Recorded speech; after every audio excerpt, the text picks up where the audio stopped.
Godavari delta కింద సాగునీరు సరఫరా అవుతున్న పంట కాలువలను మంత్రి నిమ్మల రామానాయుడు పరిశీలించారు. రైతులకు నీటి ఎద్దడి లేకుండా అధికారులతో మాట్లాడి వివరాలను అడిగి తెలుసుకున్నారు. కోనసీమ జిల్లాలో లొల్లలాకుల వద్ద సాగునీటి సరఫరాను పరిశీలించారు.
సార్ కిందకు వద్దులేదు సార్ మీరు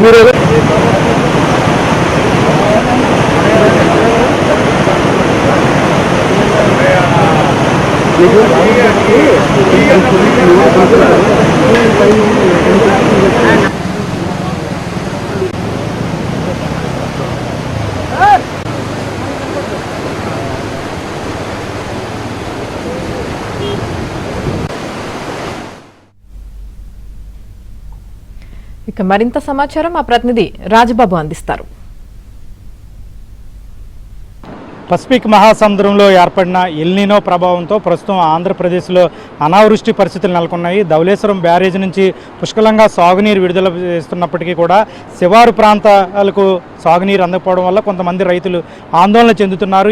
దీనికి సంబంధించి ప్రస్తుతం మనం లొల్లలాకుల దగ్గర ఉన్నాము. ఇప్పుడు ప్రస్తుతం మంత్రి నిమ్మల రామానాయుడు ఉన్నారు. మనం ఆయనతో మాట్లాడదాం. సార్ చెప్పండి, ఇప్పటికే ఎల్నినో ప్రభావంతో అనావృష్టి పరిస్థితులు నెలకొన్నాయి, రైతులు ఆందోళన చెప్తున్నారు. ఈరోజు మీ పర్యటన ద్వారా ఏం చెప్పబోతున్నారు రైతులు? అంటే ప్రత్యేకించి ఎలినో ప్రభావం స్పష్టంగా మన గోదావరి డెల్టాలో కూడా మనం చూస్తూ ఉన్నాం. ఏదైతే ఈ డెల్టా 70% కెనాల్స్, ఒక 30% రెయిన్ మీద డిజైన్ చేసినటువంటి డెల్టా.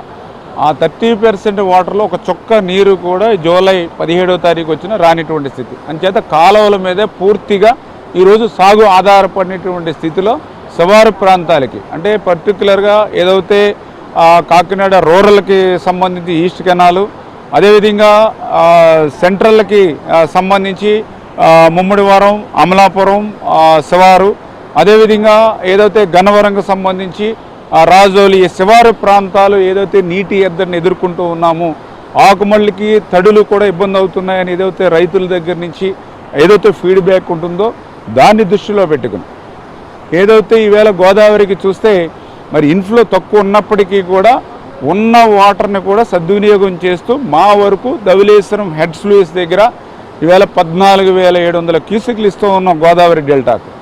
అంటే గతంలో కంటే పెంచి ఇస్తూ ఉన్నాం, మ్యాక్సిమం లెవెల్ ఇస్తూ ఉన్నాం 14,700 క్యూసెక్లు. అంటే ఇటు వెస్ట్ కానీ ఇటు ఈస్ట్ గోదావరికి సంబంధించి 2 జిల్లాలకు సంబంధించి 14,700 ఇస్తున్నా కూడా ఈ ప్రాబ్లం వస్తుంది. దానికి మేజర్ కారణం వర్షాలు మనకు సపోర్ట్ చేయకపోవడం. అంచేత ఈ ఉన్నపాటి నీటిని కూడా సద్వినియోగం చేసుకోవాలి రైతాంగం. అలా రైతాంగం సద్వినియోగం చేసుకోవాలని అంటే ఖచ్చితంగా కలెక్టర్స్ యొక్క ఆధ్వర్యంలో అటు నీటి సంఘాలు, అదేవిధంగా ఇరిగేషన్ డిపార్ట్మెంటు, రెవెన్యూ డిపార్ట్మెంట్ కూడా, తహసీల్దార్సు, విఆర్ఓసు వీళ్ళు కూడా ఎక్కడికక్కడ పర్యవేక్షణ చేసుకుంటూ ఎక్కడికక్కడ బండ్ వీక్గా ఉంది, ఎక్కడ ఓవర్ఫ్లో అవుతుంది, ఎట్లా పటిష్టం చేసుకోవడం, ఎక్కడైతే వీడ్ రిమూవల్ చేయాలి, ఎక్కడైతే డీసిల్టింగ్ చేయాలి, అటువంటివి కూడా ఇమ్మీడియట్లీ ఎస్టిమేషన్లు వేసుకుని యుద్ధ ప్రాతిపదిక మీద ఆ పనులు కూడా చేపట్టాలి. ఎక్కడైతే లాకులు రీడింగ్ కూడా ఉండాలి. ఏదో మేము 14,700 అక్కడ వదులుతూ ఉన్నాం.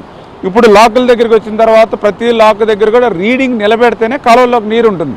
అందుకని ఆ లాకుల సిస్టమ్ కూడా ఇవన్నీ స్వయంగా పరిశీలిస్తే మాకు కూడా ఒక అవగాహన ఉంటుంది, అధికారులు కూడా స్పష్టంగా చెప్పగలుగుతామనే ఉద్దేశంతో ధవళేశ్వరం హెడ్ స్లూయిస్ దగ్గర నుంచి ఏదైతే ఈ కొత్తపేట, పి గన్నవరం, అమలాపురం, మమ్ముడివరం ఈ యొక్క నియోజకవర్గాలంతా కూడా చివరి భూముల వరకు కూడా ఈవేళ మోటార్ సైకిల్ మీదే ప్రతి లాకుల్ని కూడా పరిశీలించుకుంటూ రీడింగ్ని ఎప్పటికప్పుడు నోట్ చేసుకుంటూ ఒక సిస్టమ్ని డెవలప్ చేసి ఆ యొక్క రైతాంగానికి ప్రతి నీటి చుక్కని సద్వినియోగం చేసేటువంటి విధంగానే ఈరోజు మా యొక్క పర్యటన జరుగుతుందని చెప్పి తెలియజేసుకుంటూ ఈ ఎల్నినో ప్రభావానికి సంబంధించి మంత్రి నిమ్మల రామానాయుడు పర్యటనకు సంబంధించిన పరిస్థితి